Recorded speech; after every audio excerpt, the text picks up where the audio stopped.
Renault Service, qui est bien sympa. Donc on va... Hop.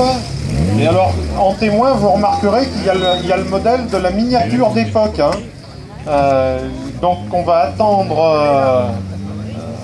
le propriétaire pour nous faire des commentaires sur la voiture. Je te passe le micro. Bon, étant ancien Renault, hein, ça fait 40 ans que je suis chez Renault. Mon rêve c'était d'avoir effectivement la Renault Service parce que je suis fan de 4L à l'origine. Et voilà, donc avec mon garagiste, donc comme je suis de Mornan, on a tenu ce projet-là. Et voilà le résultat. En fait, c'est une voiture qui partait à la casse. Hein. Donc il n'y avait rien de bon dessus. Hein. J'ai récupéré un nouveau moteur. On a refait tous les freins. Voilà. Déjà vu sur le site. Ah, les 4L Club qui font un petit peu de klaxon. Au revoir, merci. Alors pour les gens qui sont présents, on vous demande de bien être présents avec vos voitures exposées jusqu'à 17h, hein, 17h30 même, ce serait mieux. C'est en remerciement du musée qui nous accueille et qui nous fait quelques facilités pour la visite du musée. Donc merci de ne pas vous échapper parce que vous êtes passés. On compte sur vous pour vous faire bronzer, même s'il y a un petit nuage qui arrive là. Une magnifique voiture, très simple, hein, mais magnifique parce qu'elle n'est pas si courante. Je suis sûr que si on demandait à beaucoup d'entre vous comment elle s'appelle, il y a au moins 9 fois sur 10 où vous vous tromperiez. Alors on va faire un petit sondage. C'est quoi comme voiture? 4L. C'est pas une 4L. C'est le premier numéro de la série des R de Renault. Hein, à un moment, on parlait la R10, R11, R12. Autant de voitures que d'ailleurs le car lyonnais avait exposé en reconstituant la série des R le long du parc ici. Et ça commence par la R3. La R3, elle est un petit peu particulière, c'est ce que M. Dupré va nous expliquer, parce qu'elle n'est pas sortie en très grand nombre et très longtemps. Alors, est-ce que de tête, les chiffres comme ça, vous allez pouvoir nous dire ça, M. Dupré? Oui, c'est de la première année de fabrication des 4L, donc, et elle a été fabriquée seulement pendant la première année, donc de 61 à 62, à 2500 et quelques exemplaires. Voilà, donc 2500 exemplaires pour la R3.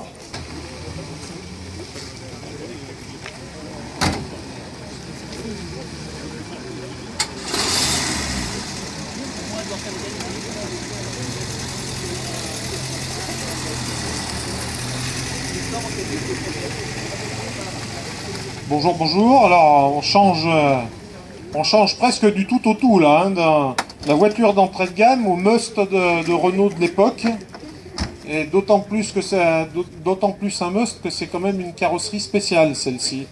Alors on va vous laisser nous la présenter, parce que je ne connais pas tous les détails des voitures, autant que ce soit le propriétaire, c'est plus sympa pour vous tous.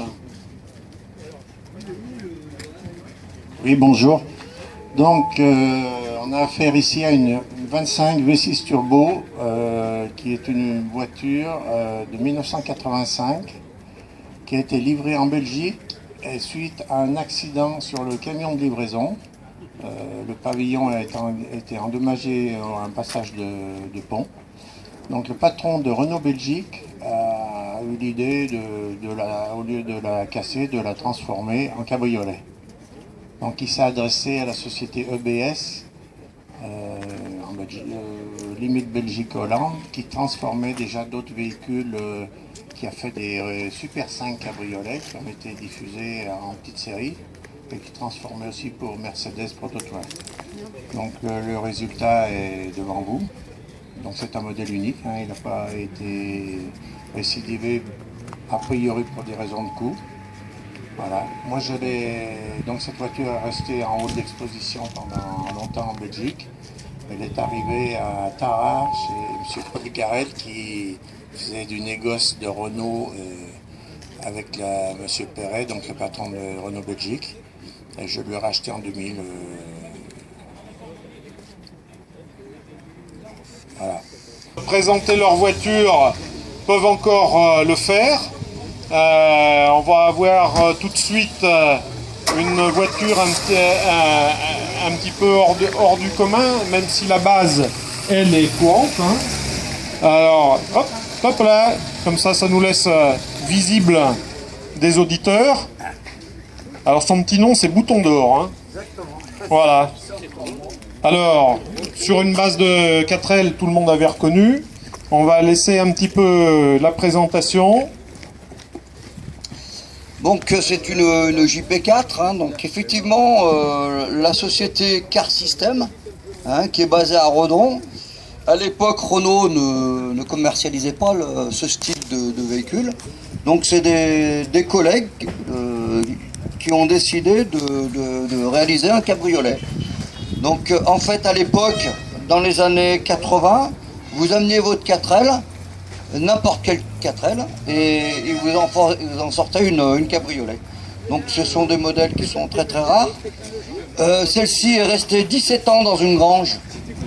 La personne qui l'avait avait toujours l'intention de la mettre en place. Là. Et j'ai eu le bonheur et la chance de tomber dessus, hein, il y a 2 ans, pas loin de là, à Vienne.